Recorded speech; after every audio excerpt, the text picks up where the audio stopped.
بسم الله الرحمن الرحيم الحمد لله رب العالمين والصلاة والسلام على أشرف الأنبياء والمرسلين نبينا محمد وعلى آله وصحبه أجمعين وبعد السلام عليكم ورحمة الله. وعليكم السلام ورحمة الله وبركاته. السلام عليكم. جزاك الله خير. طيب, so continuing along with the Hadith of Jibreel, last week we covered Al-Iman bil-Malaika, the belief in the angels. And usually the scholars mention along with the Malaika, the Jinn.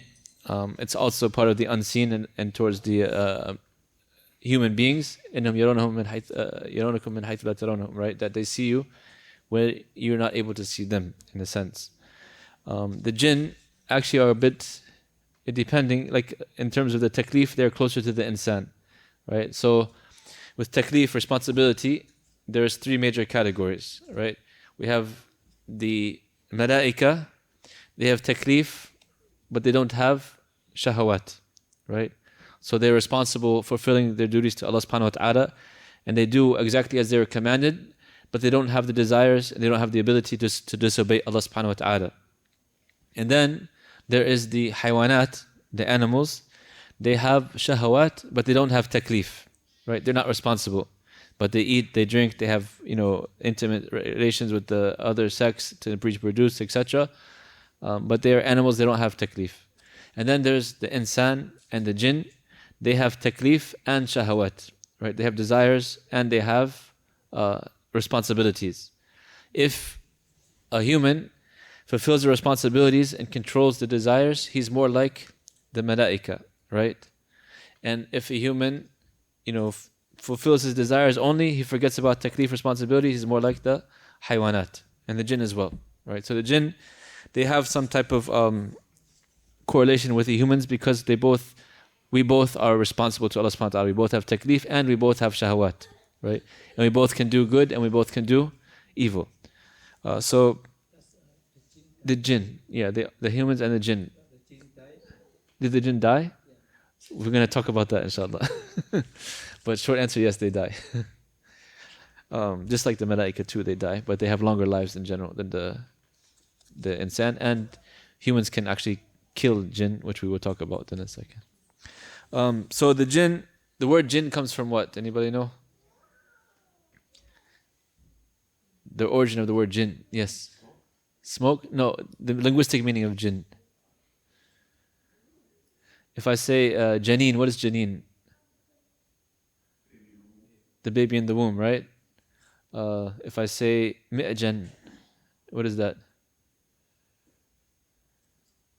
In war, the shield, right? Mi'jan. If I say majnoon, right? Loco, crazy. So these all come from the same root word, meaning to be like unseen. So janeen, because it's in the womb of the mother, you don't see it, right?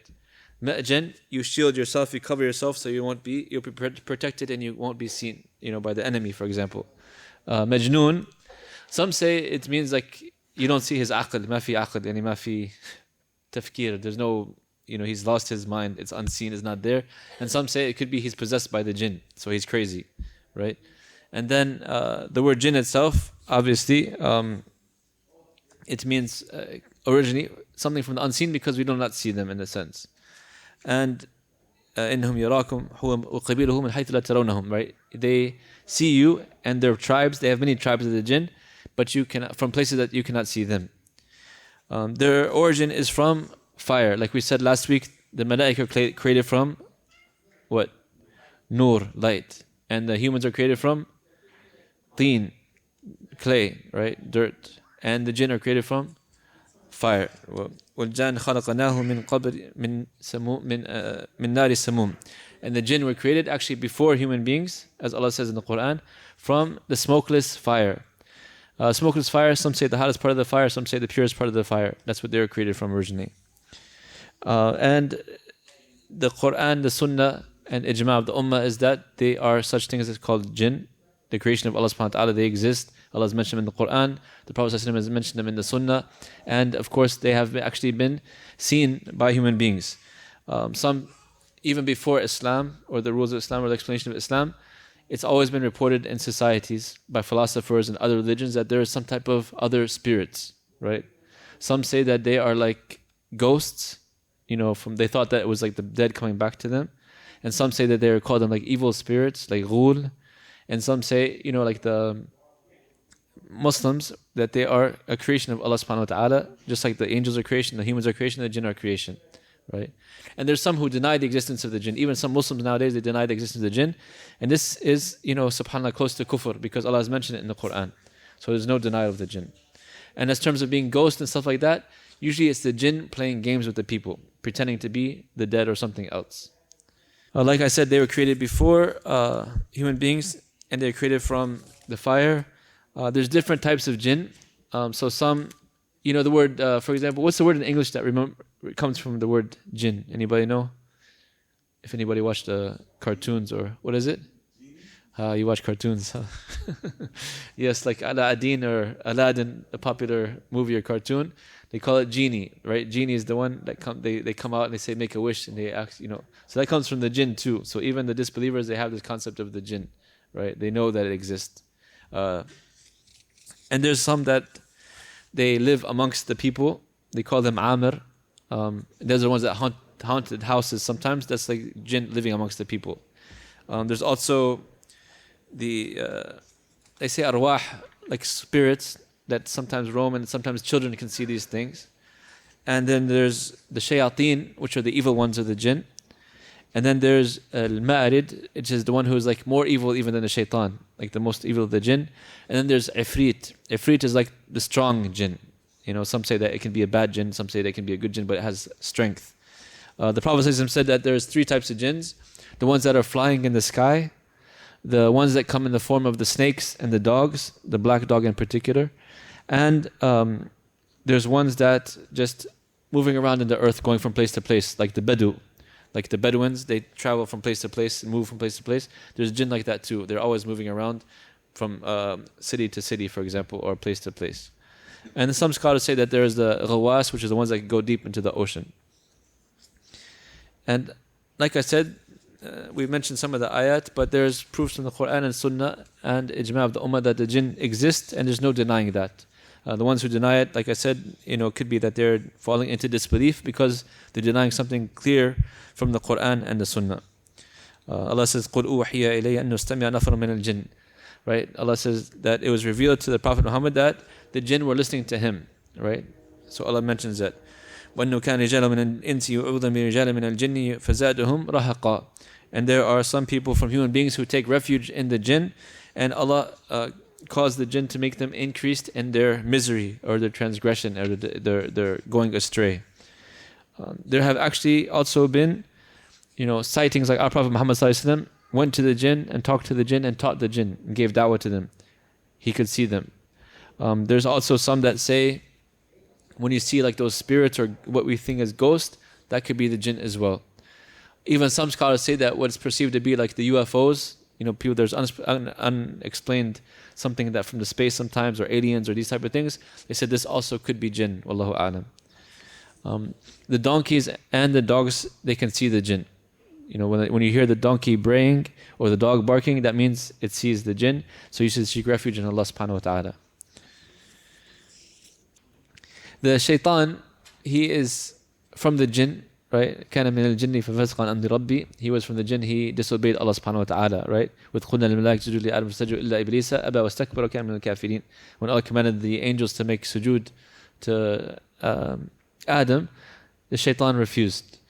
Some say the shaitan was actually one of the most أعبد الناس أعبد الجن, like the most worshipping of Allah from the jinn. He used to worship Allah everywhere, but he had this kibr and arrogance, what got him expelled, right? Because he disobeyed Allah subhanahu wa ta'ala. When Allah commanded him to, he disobeyed. And some say that he is like the father of the jinn, like Ibn Taymiyyah rahimahullah ta'ala. He said that Shaytan is, Iblis is the father of the jinn, just like Adam is the father of human beings. Some say no, he was just from the offsprings of the jinn. We don't know for sure if he's the father of the jinn or not. Wallahu a'lam. And as one of the scholars said, when he was asked who was the wife of Shaytan, قال تلك عرس لم أشهدها. This is a wedding I never witnessed. Like Allahu a'lam, basically. I don't know who is his wife. I don't know if he is the father or not. But Ibn Taymiyyah's opinion, he was like the father of the jinn. He had a high status with Allah subhanahu wa ta'ala, but because he disobeyed Allah and had his kibr and arrogance, racism, discrimination, he was kicked out of Jannah and entered to the hellfire forever. Get a question? Yes. So jinns have families? Yes, they have families. We'll talk about that inshallah. They have families. They have actually riding animals, like we have riding animals. They eat, they drink, they sleep, they procreate. So that's also a similarity between the humans and a difference between them and the malaika, right? The angels don't marry, don't procreate. They're not male or female. But the jinn, there's male jinn and female jinn. And they're able to marry. They have offspring. They have animals. They have farms. And we might talk about the issue of can humans marry jinn or not, inshallah, if we get to it. The description is, in general, the shayateen are considered to be very ugly in appearance and scary looking to the human beings. إنها شجرة تخرج من أصل الجحيم طلعها كأنه رؤوس الشياطين. That when Allah is describing those trees in the Jahannam, in the hellfire, He said they are like the heads of the devils, meaning it's very scary, very ugly, very, deformed, basically. And other narrations say that the Shaytaan, they have two horns. Even today, subhanAllah, like the non-Muslims and the pagans and like even in the music industry, you'll find that symbolism, like statues and music and everything, they use that, the two horns and the symbols, subhanAllah, which is satanic. Their food and their drink, we know. So how do we know that they eat and drink? Does anybody know what the food of the shayateen is, or the jinn is? Yes. What is it? Dung. Yeah. So the droppings of the animals and the bones. So the bones, if you say Bismillah over it, it becomes food for the jinn. It actually becomes like actual food for them, like the meat and everything comes on there. And the droppings of the animals becomes food for their animals, fodder for their animals. So that's why also the Prophet said not to use that. Like the people in the desert used to use that sometimes to clean themselves after using the bathroom. We're not supposed to do that with the bones or the dung because it's used by the jinn as food. The jinn get married, they multiply. In terms of marrying with the human beings, there are some scholars that say that it is possible, but it is not preferred.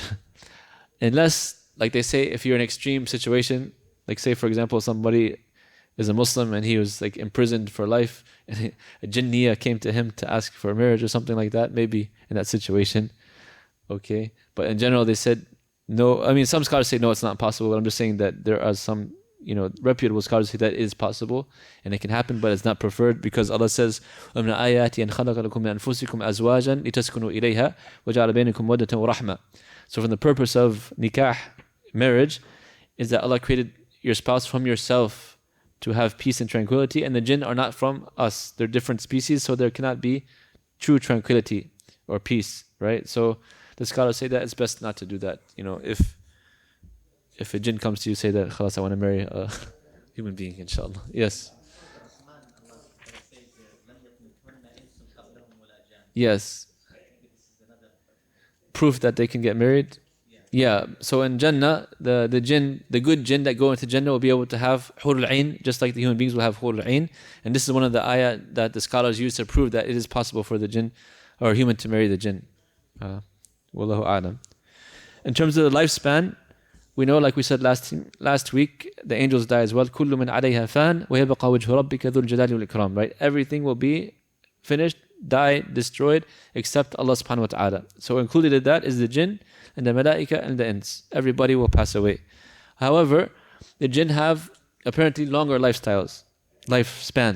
For example, Shaytaan, he's been around before Adam until now, he's still there.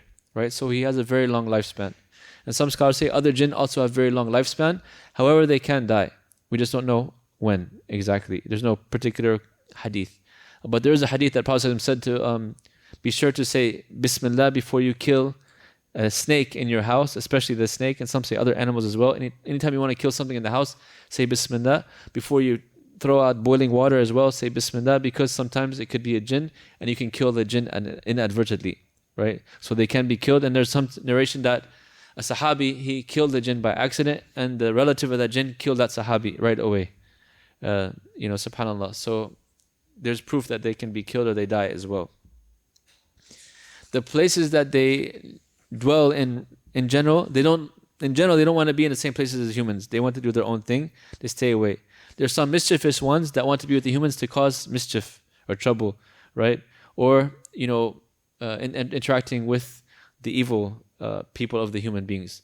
So the way where humans and jinn sometimes collide is in fortune telling, the ones who try to tell the fortunes, or sihr, the dark magic, or in the possession, al-mas, when the shaytan sometimes or the jinn can go and possess people. But in general, especially the good ones, they don't want to be involved. They stay in their own place. There are some good ones that want to encourage you to do good. Like I've heard stories of, subhanAllah, a jinn coming to a brother's door and knocking every day for Qiyam al-Layl. He's pretty sure it's a jinn because nobody else was in the house. But it comes like regularly. So there are some good ones that intervene. But in general, they want to keep their distance. The places they like also is sometimes the dirty places. Like the bathrooms. That's why when we go to the bathroom, we always make the dua. We seek refuge in Allah from the khubthul khaba'ithi. The scholars say that it's the male and female jinn, right? Also, like there's like garbage areas where it's like all the trash dumpsters and stuff like that, or evil places, when evil is being done, where there's like drugs and alcohol and gambling and illicit sexual relations, prostitution, these type of things. The jinn like these type of things. They like the bad jinn, of course. Some scholars say that the jinn have been to space before human beings, that they are given special knowledge, that they have carried because they've been here before humans. They've been around before humans, so they've learned some ways to transpass the humans. So some say, that they've gone into the space, or at least more than the humans have. وَإِنَّا لَمَسْنَا السَّمَاءَ فَوَجَدْنَاهَا مُلِيَتْ حَرَسًا شَدِيدًا وَشُهَبًا.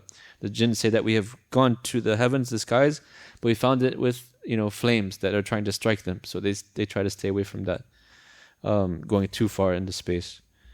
Others say that even like the technology that we have could be inspired also, subhanAllah, by the shayateen or the jinn. There is one, you can actually find in old books, even before this stuff existed, of the scholar, one of the sheikhs saying that he was shown, this is like by the jinn, a mirror type thing, looking like something like a glass or a mirror that was talking and showing him things, so like TV, subhanAllah. This is centuries ago. This is written, or the cell phones and these type of things. Sometimes you wonder, like some scholars say that it has, some of these people, these inventors, they have some relation with the jinns, and they're, inventing these type of things. Wallahu a'lam. They also have the ability to change shape and to take, different forms like animals and stuff like that. This is something that is different from humans, obviously. And like I said, if you find the snake in the house, be careful to kill it before saying Bismillah. Some scholars say that you should actually wait 3 days. So if you can, maybe take it out. Alhamdulillah, that's the best way, so you don't have to worry about it. But they feared that if you kill it and it's a jinn, then it could, like the family of that jinn could take revenge for you. So they say we need, pouring hot water, or if you're like, trying to kill an animal or insect or something like that, just say Bismillah first to be safe. The jinn also, they flow through the child of Adam just like our blood flows through us. So every human being except the Prophet ﷺ has a qareen, right? A shaytaan from the jinn that's trying to encourage you to do evil. Just like I said, but when you're more good and more righteous, you have the angels too that are helping you to encouraging you to do good. So that's why it's always good to try to stay away from evil, obviously, for the sake of Allah subhanahu wa ta'ala, but also not to give the jinn authority over you. They don't have authority over the righteous. إِنَّ عِبَادِ لَيْسَ لَكَ عَلَيْهِمْ سُلْطَانٌ وَكَفَى بِرَبِّكَ وَكِيلًا. Allah says that my slaves, my servants, you have no authority to them, to the shaytan, to the shayateen of the jinn. And Allah is sufficient for them as their Lord and guardian. وَكَانَ لَهُمْ عَلَيْهِمْ مِنْ سُلْطَانٍ إِلَّا لِنَعْلَمَ مَنْ يُؤْمِنُ بِالْآخِرِ وَمِمَّنْ هُوَ مِنْهَا فِي شَكٍّ. And the shaytan has no authority over them, except that we might test them to see who believes in the akhirah and who has doubt in it. And then the Shaytaan, when he asks Allah subhanahu wa ta'ala, look at his arrogance. قال ربي بما أغويتني لأزين لهم في الأرض ولأغوينهم أجمعين إلا عبادك منهم المخلصين. He said, the Shaytaan, because you misled me, talking to Allah subhanahu wa ta'ala, a'udhu billah, look at his arrogance and his misguidance, saying that Allah misled him, and he's the one who disobeyed Allah. Allah did not mislead him. He said, I will make that path look very beautiful for the servants, with every type of distraction. Money, women, authority, wealth, status, etc. Everything he can to misguide the people, and he has authority over them, except your sincere servants. So if you're true to Allah subhanahu wa ta'ala and righteous, the Shaytaan has no authority over you.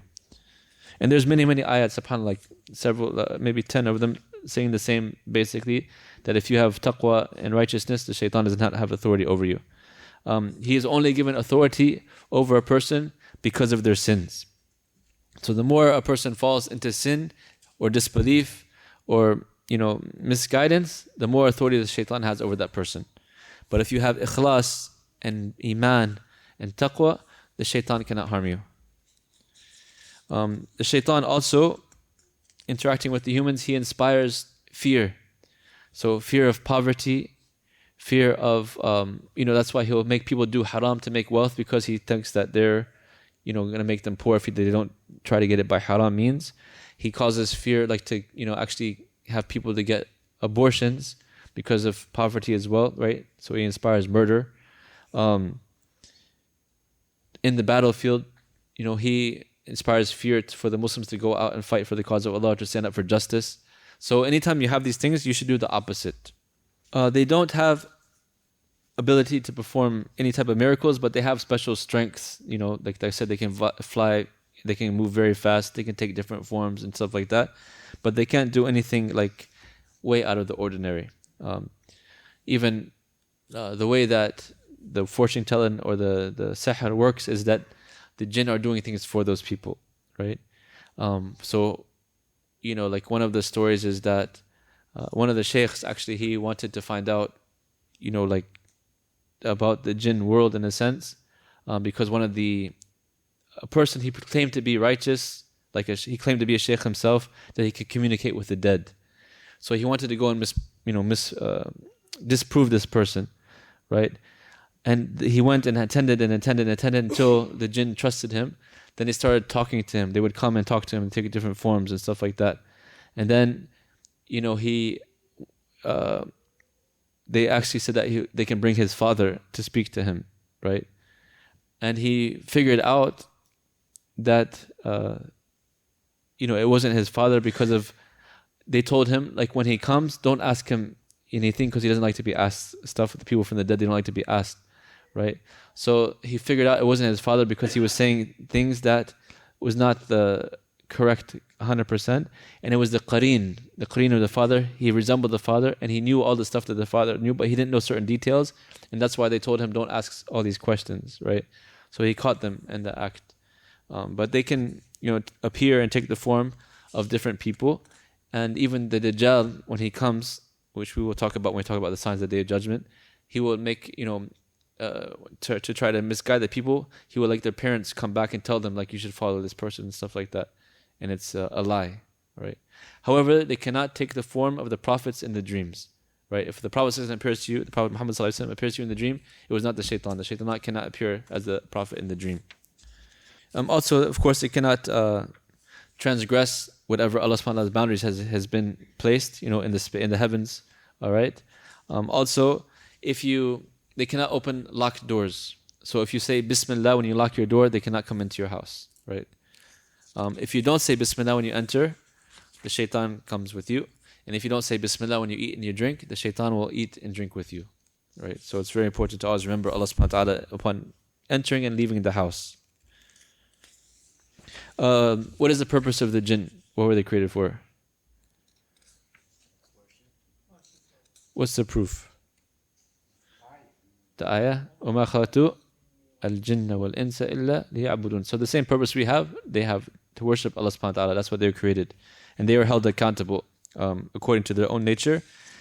They have their known laws and regulations. like the Sharia or fiqh, basically according to their nature. However, the deen of Islam is the final revelation from the Prophet ﷺ that they must follow. Right? They are Muslims. The jinn, they can be Muslims, they can be Christian, they can be Jew, right? So they're same as human beings. There's Muslim and there's disbelievers, right? And there's different types of disbelievers. The Prophet ﷺ was sent to all, human beings and to jinn. So he's the final messenger for both of us. Is it possible for Iblis or Shaytaan to become Muslim? No, because he's rejected, he's be punished for the hellfire forever. But is it possible for some of the Shayateen, not Iblis, but other Shayateen to become Muslim? Yes. What's the proof for that? Anybody know? It's an extra credit question.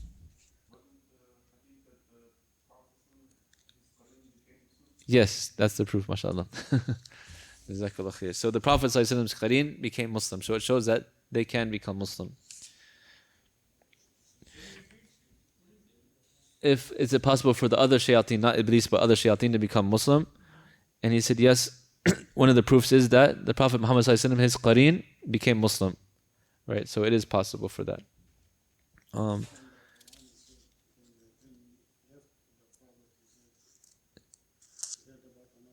Inna sami'na Qur'an al-ajab, right?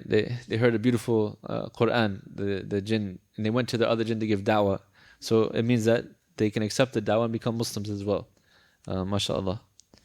And their enmity towards us stems from the Shaytaan himself, right? The Iblis, because he was jealous that Allah created us, he did not want to bow down to us. He thought that he's better because he created from fire and we created from clay, right? And so the enmity started from the very beginning. As soon as he disobeyed Allah subhanahu wa ta'ala, he made a pledge to try to misguide humanity. And Allah subhanahu wa ta'ala warns us about the Shaytaan, many, many ayat. Ya bani Adam la yaftanikum shaytan. O children of Adam, do not let the Shaytaan try you or test you or lead you astray. Inna shaytanakum aduwwun mubin. The Shaytaan is very an enemy towards you, right? وَمَن يَتَّخِذِ الشَّيْطَانَ وَلِيًّا مِن دُونِ اللَّهِ فَقَدْ خَسِرَ خُسْرَانًا مُبِينًا. Whoever takes the Shaytaan as a protector other than Allah, he has indeed gone far astray. And there's many ayat that show that the Shaytaan is our enemy and his ultimate goal is to pull us into the hellfire. إِنَّمَا يَدْعُ حِزْبَهُ لِيَكُونُوا مِنْ أَصْحَابِ السَّعِيرِ. He calls his followers to be from the people of the Jahannam, the hellfire. That's his main goal, right? So even if he promises you with anything, he doesn't care about you, he hates you, he wants you to go to the hellfire, right? So that's why we ask ourselves, why should we sin, subhanAllah, or obey the one who wants evil for us? And we disobey the one who wants khair for us, Allah subhanahu wa ta'ala, right? With ibadah and ta'ah, Allah gives us Jannah and leads us to more blessings and protections. But with ihsan and ma'asiyah and atham and sinfulness and transgressions, we are obeying the Shaytaan, right? Every disobedience to Allah is obedience to the Shaytaan. And the Shaytaan, Allah is telling us he is an open enemy. He hates us. He wants evil for us. He wants us to go to the hellfire. So every time if we try to sin, we should think about that. Who are we obeying and who are we disobeying? And what is the consequences of that? Yes. You mentioned that there is a Sahaba that killed animal that is jinn and then their family Killed him. Yeah. So now if jinn try to hurt people and people cannot see them, how can we defend them? Dua. So, it's some things it's a qadr of Allah subhanahu wa ta'ala. Just like, if a person's walking in the forest and a tiger attacks him, he doesn't know better. But you take your precautions. The best precautions is taqwa. Like the more taqwa a person has, the less the shaytan will bother them. And then the Prophet ﷺ taught us what we should do if we see things in the house, to be careful, right? Not to go out of your way. And of course, the jinn in general would know, like if a person is, the good jinn, obviously they're going to know that the person didn't do it on purpose, and they're not going to try to take revenge. But the bad jinn, they don't have the deen, they don't have the taqwa, they don't care, they just immediately react. But if you have, the more taqwa you have, the less harm they can do for you. Allah subhanahu wa ta'ala protects you. The angels can protect you as well with Allah's permission. Shah Siddiq.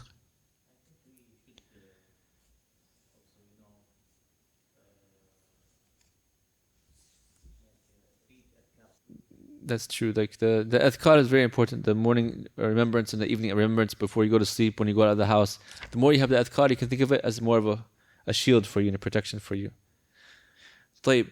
So for the shayateen, the evil jinn, their main goal for human beings is to make them disbelievers.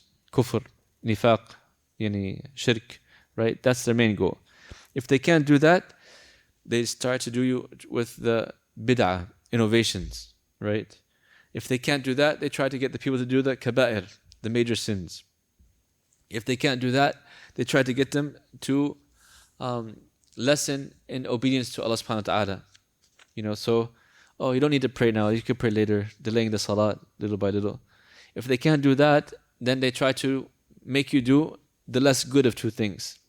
So say for example, instead of praying salat al-jama'ah in the masjid when you're able to do so, he says just watch TV and pray at home, right? That's better. Or instead of giving, helping other Muslims that you're able to help them, just go and read Quran right now instead of like being, so he'll try to do that. And then the other way is to finally he gets you indulged in the distractions. So, and then you can think about it the opposite way. So these are the worst, to the least. But to get to the worst, he'll start from the least sometimes, right? So the least is basically distractions. Maybe, this is mubah, indulging in the mubahat, or the mutashabihat, right? Let's go to the movie theaters, let's go to the club. I'm not going to drink alcohol, I just want to see what's going on. Little by little, you know what? Let me try it.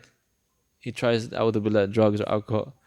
Little by little, I'm a bad person. I cannot pray. I'm not clean anymore. I don't want to do salah, And then, a'udhu billah, can lead to the kufr. So one should be very careful from it's called tablis al-iblis, the deception of the devil. They can cause, like we said, physical harm, like we said about the killing, but it's by the permission of Allah subhanahu wa ta'ala, and they can cause mental harm, right? This is through the mess, if they take possession, or they try to scare the people, or they try to confuse the people. They even attacked our Prophet Muhammad sallallahu alaihi wasallam. They put some sihr upon him sallallahu alaihi wasallam. So, this is some of the effects that they can have. But like the brother was saying, the more adhkar you do, the more protection you have. The other thing is, how can the shaitan affect human beings? Anybody know another way? In the dreams. So if you have a bad dream, it's from the shaitan. So there's 3 types of dreams. The good dream from Allah subhanahu wa ta'ala, and then there's hadith al-nafs, it's just something that you were thinking about throughout the day or in your life, it comes back in your dreams. And then there's the bad dreams, al-hulm, that's from the shaitan. The first one, from Allah, you can tell the ones you love, right? Something good, you can tell the ones you love and trust about the good dreams. Hadith al-nafs is just whatever, you don't really have to tell anybody, it's just your thoughts, your psychology. The bad dreams, we should not tell anybody. If you have a bad dream, you should spit lightly 3 times to your left and seek refuge in Allah subhanahu wa ta'ala. Right? Especially if you're married, don't spit a lot, hit your wife or something like that. Just, a little bit. The other thing they can do, subhanAllah, is they actually can burn the houses. So the Prophet said that's why before you sleep, if you have any fires lit, you should put the fires out, because the shayateen, they can inspire the mice to go and try to knock it over to burn your house down. Also, they try to interfere with a person when he's on his deathbed, trying the very last minute to get him to die as a disbeliever. He'll come to you, or the person that's dying as a Christian, and say that, Islam was not the truth. I'm in the akhir, I'm coming for you. I'm telling you now, Judaism is the right way, or Christianity, or Buddhism, whatever, to get that person to die as a disbeliever, even on the last second of the deathbed. And that's why there's one story, Imam Ahmed, he knew he couldn't come as a Christian or a Jew, but he said that he tried to get him to say that you are the righteous and you will enter the Jannah. Khalas, don't worry, you've made it. And he said, not yet, not yet. Because his son was trying to get him to say the Shahada, La ilaha illallah, and he was saying not yet. And the son got worried. And afterwards he asked his father, why were you saying that? He said, the shaitan came to me trying to tell me that I am from the righteous, I'm going to Jannah. And I said, not yet, not yet. I didn't want to get tricked by the shaitan. In the last seconds, he's trying to get the person to make a sin or disbelief. The other thing is that the shayateen, they affect the newborn babies. It says that every single child, he has the shaitan pinches him from his hatred and enmity towards the human beings when the child is born. And That's why a lot of children, they cry when they're born, subhanAllah. Except one, anybody know who? The shaitan didn't come to, huh? Isa alayhi salam. Yes. Because in يعوذها وذرية من الشيطان الرجيم. The grandmother of Isa made dua for his mother and himself that the shaitan does not touch them, and Allah answered her dua. So he was not able to poke Isa alayhi salam. The other way that they affect human beings is some say that the plague comes from the shayateen or the jinn. The diseases that spread around. I thought that's when people are like disobedient, sinful. Yeah, it is usually when it's disobedience. They're given the ability to spread evil through the disobedience of the people.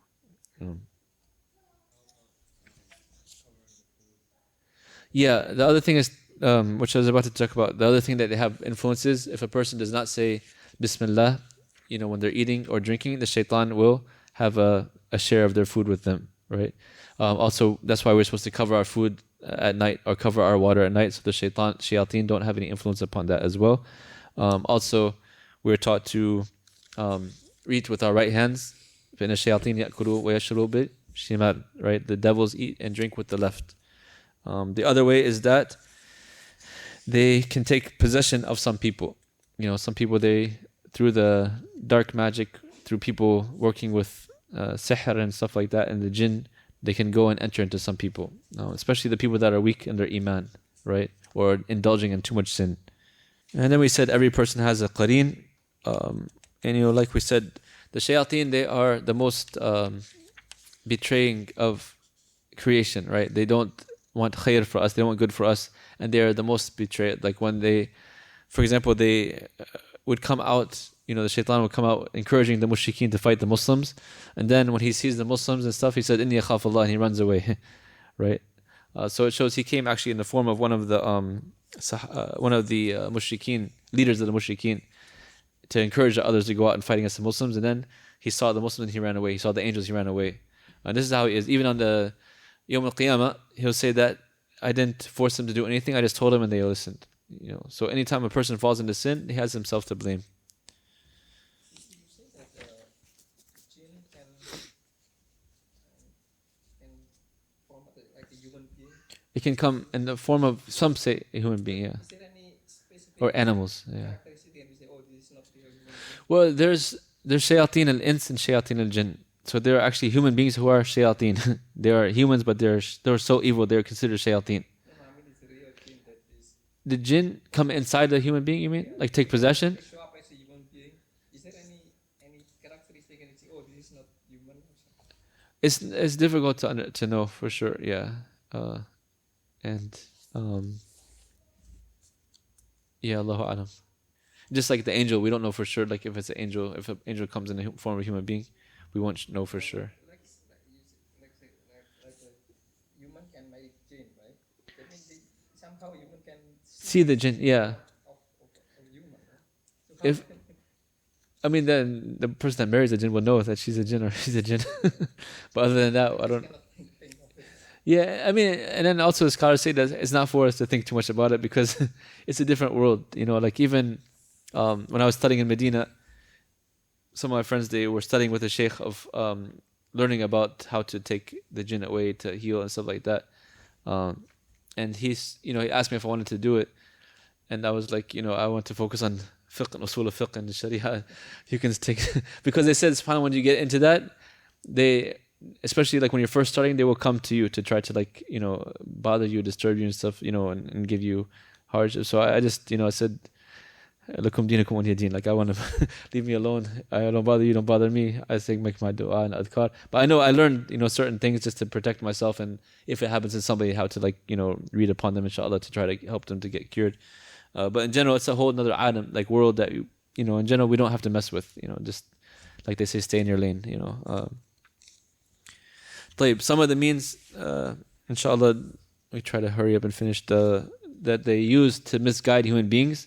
One thing is that they make the falsehood appear attractive, right? Something that is haram, they make it try to look good, right? So riba, usury, what do they call it? interest, something nice. That's a nice word, interest. It's in your best interest, right?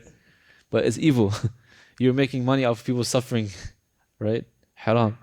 Or, alcohol, they call it like spirits. They call it, nice names, beautiful names and stuff like that. And it's the worst. It causes destruction of the family. It causes destruction of the body, the mind, the health. Just recently, the person, he was drunk, he ran over people. Imagine a person running over an innocent child. Destruction of family, divorces, beatings, murders. So it's evil, but they make it look beautiful. And you never see a commercial on TV of alcohol that looks bad. You don't see that person drinking alcohol and throwing up or getting sick or like running somebody over. You always see like a nice club, nice women, whatever, attractive looking and stuff like that, right? The shaitan specializes in making the false look attractive.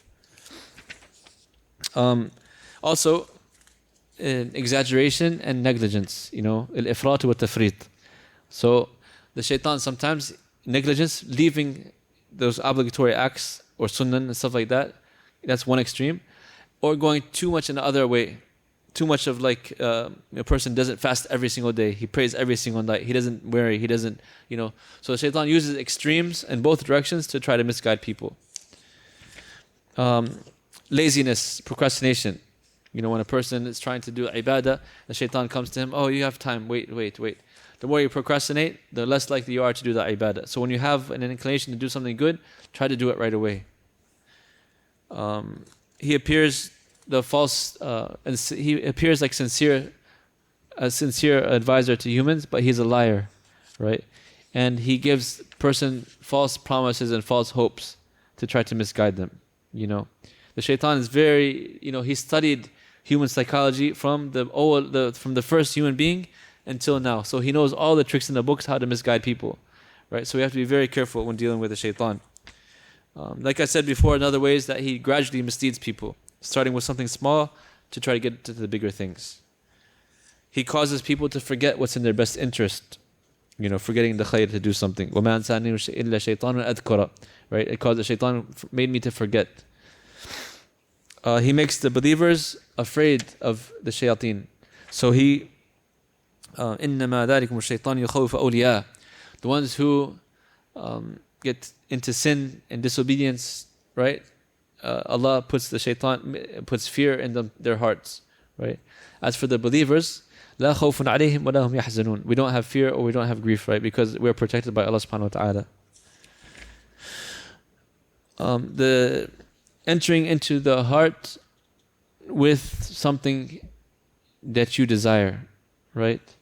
Like Ibn Qayyim rahimahullah said that ما أحب العبد شيئا أكثر من الله إلا عذب به. That a person, a servant, does not love something more or praise something more than Allah subhanahu wa ta'ala, except that he will be punished by it.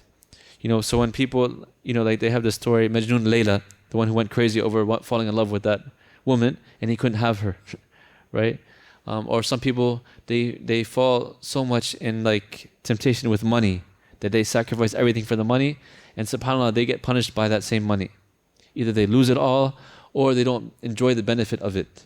I've heard stories of some people who are very rich and they live a very miserly life. They don't even turn the air conditioner on in the summertime or the heat on in the wintertime to save money, and they're millionaires. Right? That's punishment. A'udhu billah. Also, the other way he gets to people is through shubuhat, right? Doubts, putting doubt into people's deen.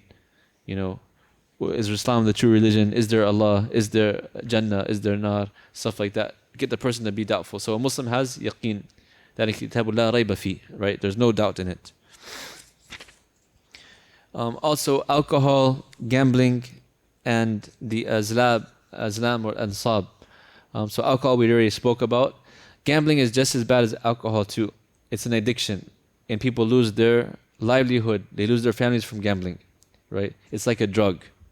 And the shaitan always comes with the thing, oh, just try one more time to win your money back, right? People have lost their whole, like we know a family member, not a family member, but a person that was close to the family. He was like a construction company owner who had millions, nice, beautiful house, everything. He got involved in gambling and he started leaving the salah. He lost his family, his wife got divorced and his kids left him. He lost his home, he lost his job, company that was a $1 million company, and he became addicted to alcohol, all because of gambling, subhanAllah.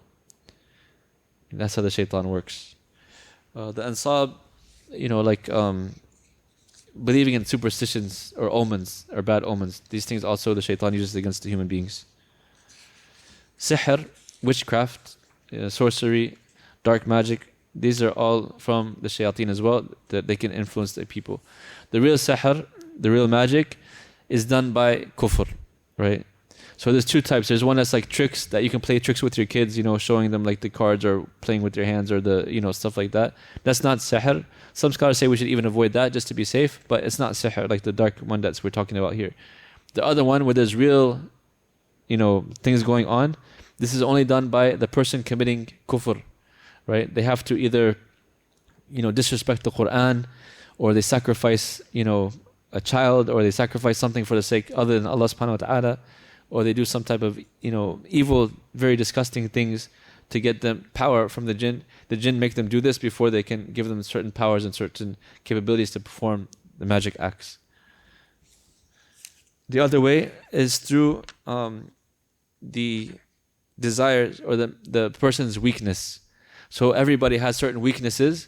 The shaitan knows that weakness and he tries to tempt the person through that weakness, whether it be through sexual attraction, whether it be through money, whether it be through like a love of authority, love of power, love of fame, whatever it is. He sees the weakness in the person, he uses that against them to make them leave Allah subhanahu wa ta'ala, leave the deen, not practice as much. And then the love of the opposite sex, that's another way that the shaitan really tries to get people astray. And that's why the Prophet ﷺ said, be very careful to be in a room by yourself with the opposite sex. Like a woman and a man should not be together alone in a room because of that reason. Some scholars also say that music, the shaitan uses that to influence people, especially the haram music and stuff like that. There's actual ta'thir with music. It's studied, by Muslims and non-Muslims, that music can have an influence upon your psyche, right? Cause you to be happy, it can cause you to be sad, it can cause you to move. That's why even babies, sometimes when there's beats of music, you see the babies dancing. They don't even know yet, but the beats actually influence the human motions, right? So they say the shaitan uses this, is one of the means he uses to get to the people. Also, negligence of your fara'id, right? Trying to not completing your obligatory deeds. And then some scholars say that when you totally neglect the nawafil, that also is one of the ways the shaitan gets to people. He has waswasa too, the whispers like we talked about last week. The angels, they inspire us with some good stuff. The shayateen, they try to whisper the bad things. And I'll just try to do some of the protections, inshallah.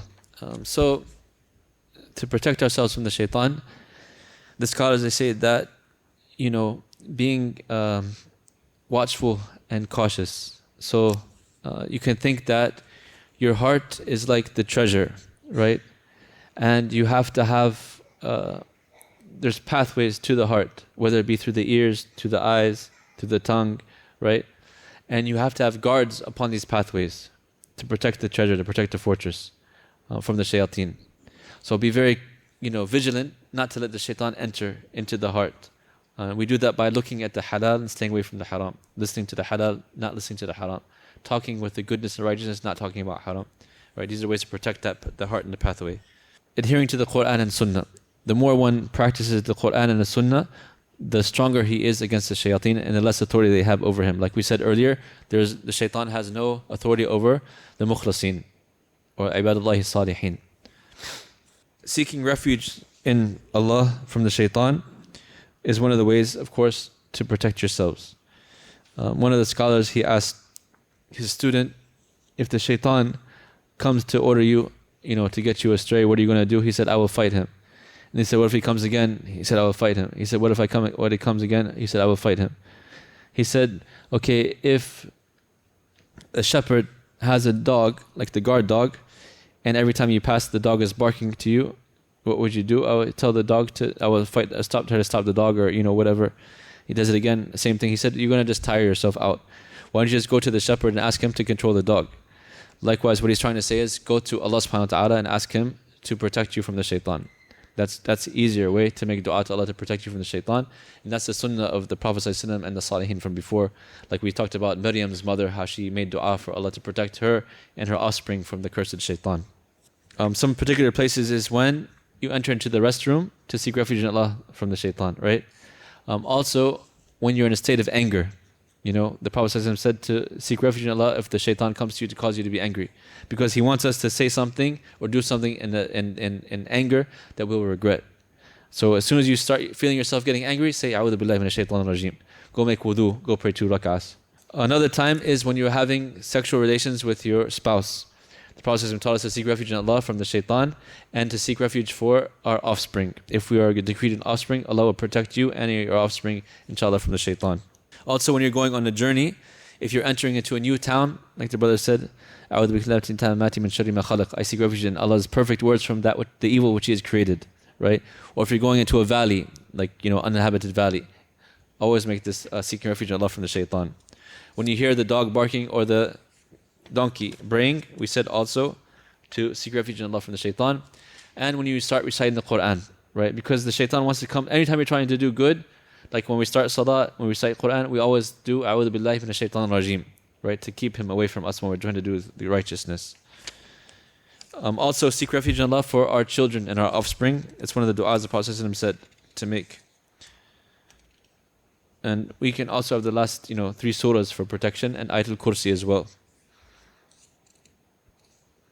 Another way is to keep yourself busy with dhikrullah. Remembering Allah subhanahu wa ta'ala, doing the adhkar al-sabah, adhkar al-masa, the remembrance in the morning, the remembrance in the evening, when you're getting in your car, when you're traveling. The more adhkar you do, the more protection you have from the shayateen. Staying with the jama'ah of the Muslimin. The Prophet said that the shaitan is more keen to get the soul Muslim like the wolf is to get the soul sheep. So always surround yourself with righteous people and good Muslims, right? Don't be by yourself too much. And then, anytime you feel the shaitan is trying to inspire you to do something evil, do the opposite. Anytime you feel that the shaitan is trying to prevent you from doing something good, go do the good, right? Always do the opposite with the shaitan you think the shaitan is trying to encourage you with. Also, the scholars say that rushing, al-ajala min al-shaitan, right? Being hasty and making a decision and rushing to do things could be from the shaitan. They say, فَتَأَنِّي السَّلَامَ وَتَعَجْرِي النَّدَامَ, right? Taking your time, thinking about things, you will have salama. You'll be peaceful at heart, peaceful in mind. But rushing always leads to regret, right? So the shaitan likes to rush you through things without thinking things through. And that's how mistakes happen. That's how problems happen. That's how fights happen. The other thing is yawning. The shaitan loves when you yawn. So try to stop yourself from yawning, right? Another way to protect yourself is through constant tawbah. We all make mistakes, right? So no matter what the mistake you make tawbah to Allah subhanahu wa ta'ala. The shaitan hates that, right? One of the most hated days in him is the day of Arafat, when all the Muslims come to seek refuge, to seek tawbah from Allah subhanahu wa ta'ala and repentance and forgiveness from Allah, right? So seeking forgiveness constantly, astaghfirullah, astaghfirullah, right? Astaghfirullah wa atubu ilayh. I seek refuge in Allah and I repent to Him. Doing this often will protect you from the shaitan. Also, avoid doubt or suspicions from your brothers and sisters. This is another way that shaitan tries to misguide people, right? Oh, you know what? You say salam alaikum and they didn't return salam. Oh, they must not like you. Or they're talking about you. Or they hate you. And the person, maybe he didn't even hear you. Maybe his mind is so preoccupied with something, he didn't realize it. Always have husn al-dhan. Think good of your brothers and sisters before passing judgment, right? There's a story of that man on the subway with his kids, like they were playing and making noise and everything, and the man was just sitting there not doing anything. And then, the man came to him, he's like, why don't you control your kids? Like, what kind of father are you? And he said, I don't know, their mother just died, I don't know what to tell them.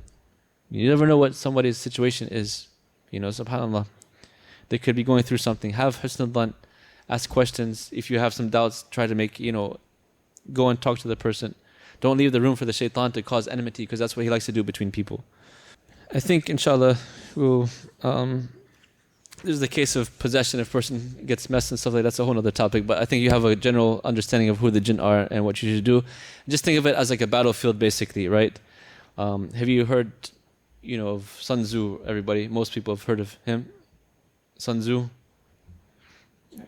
He's a Chinese guy, yes. How could you tell? Yes, he's one of the most famous Chinese generals, and he wrote the book called The Art of War, right?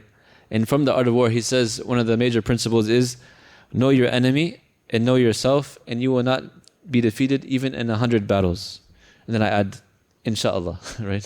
To make it more Islamic. But the point is, the more you know yourself and your strengths and your weaknesses, the better you can protect yourself, right? But that's not enough. You have to know your enemy too. So just think about it as like a battlefield, two armies. If you just know your own army, you don't have no idea about the other army, you can lose the battle because the other army might be better prepared, might have more numbers, more weapons, etc. Right? If you know the enemy but you don't know your own capabilities, same thing. You could be defeated. But if you know yourself and you know the enemy, then the chances are more likely that you will not be defeated. And that's what the Muslim should be. We know ourselves, we know our strengths, we know our weaknesses, we know our enemy, who is the Shaytaan. The Prophet ﷺ and Allah Azza wa Jalla told us, this is your enemy, take him as an enemy. Right? So study his traps and his tricks that we studied tonight and know the defenses which we also studied tonight. So inshallah, may Allah protect us from the Shayateen and help us to be from the Saliheen. Inshallah, we'll end it here because it's almost time for Isha. If we have room for one or two questions and then we have to go pray. Any questions before we end? Yes.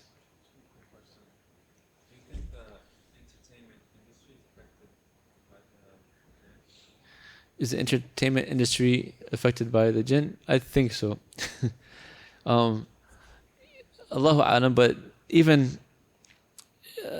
the concept, subhanAllah, of Hollywood, for example, you know where that comes from, right? It comes from holy wood. Because in the past, the wizards and the magicians, they would have the wand to perform magic and sihr. And subhanAllah, the whole industry was based upon that. The whole place was named after that, right? We find in many of the movies or many of the songs and many of the videos, there's always satanic symbolism, right? So there is some type of, Allahu A'lam, like influence, I think, of the Shayateen in this, especially nowadays they have the pornography industry, which is, spread all over the world. The filth, that is being spread on purpose to corrupt people. Who do you think is behind that? Not the Saliheen, right? It's the Shayateen, the jinn. So definitely I think there's some type of relation. I'm not saying we have to totally abandon it. Maybe we can use it for good, inshallah, to inspire goodness and righteousness, but we should be careful of what we're letting into our hearts. All these things are created to distract us. They're created to be addictive. When we were growing up, we didn't have these distractions. SubhanAllah, life was so much simpler. You had to go home to make a phone call. You had to, go meet with your friends to have entertainment. You had, sports, you had things like that. Nowadays, people are just constantly on their phone. They have scrolling, without even people don't read books anymore.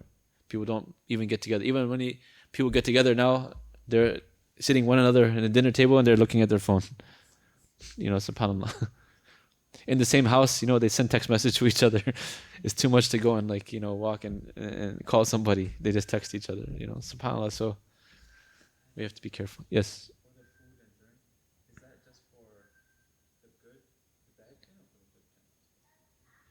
Most likely it's for the bad jinn, Allahu A'lam, because the good jinn, they're Muslims, so they won't enter into the houses that they don't have permission to enter. Obviously, they respect the Muslims. But there are some good jinn that are mischievous too. They play games and jokes and whatever. But usually that, I think, for the food and the drink is the bad jinn. The Shayateen, because the Prophet mentioned the Shaytaan. Shaytaan are the bad jinn. Wallahu A'lam. Jazakallah khair. طيب, we'll stop here. جزاكم الله خير. سبحانك اللهم وبحمدك أشهد أن لا إله إلا أنت أستغفرك وأتوب إليك. السلام عليكم ورحمة الله. بسم الله الحمد لله والصلاة والسلام على رسول الله. One of the tricks I forgot to mention when we were talking about the jinn in our halaqah, the shayateen they use to mislead people. I was reminded in this ayah, the ayah that we recited actually about Adam alayhi salam, when Allah subhanahu wa ta'ala told Adam and his wife, لا تقربا هذه الشجرة فتكونا من الظالمين, right? Don't get close to this tree because you will be from the misguided ones. When Allah tells you don't get close to something, don't put yourself in a situation that you might fall and make into error, right? So Allah is telling Adam and his wife, don't get close to this tree, don't come close to it. La taqrabu zina, don't get close to zina. He didn't say don't do zina, but don't even come close to it, don't tempt yourself, because the shaitan uses that to make you fall into that sin. When they got close to the tree and the shaitan tricked them, they ate from the tree and they were kicked out of Jannah because of that, right? If you get close to the zina, mixing with the women, talking with the women, then it could lead you to fall into the zina. And that's why the Prophet ﷺ also said, when the Dajjal comes, the human nature is to be like curious about stuff. That's how the shaitan misled Adam, because he said, if you eat from this tree, you will have extreme knowledge, right? So curious, he got to eat of the tree. Most sins sometimes occur like that. So the Prophet ﷺ told us, when the Dajjal comes, don't go to see, don't test yourself, don't be curious, because you might go there and be falling into the trap of the Dajjal, and you might become a disbeliever, right? He said to actually, keep your family at home, don't let them go out of the house. If he is in one area, go to the other area, right? Don't ever put yourself in situations where you can fall into temptation. That's another way that the shaitan can trick people, and that's why I just remembered, from being overly curious or overly confident in yourself, the shaitan can use that against you to make you fall into the trap of the sin. Wallahu a'lam. Jazakumullah khair. Assalamu alaikum.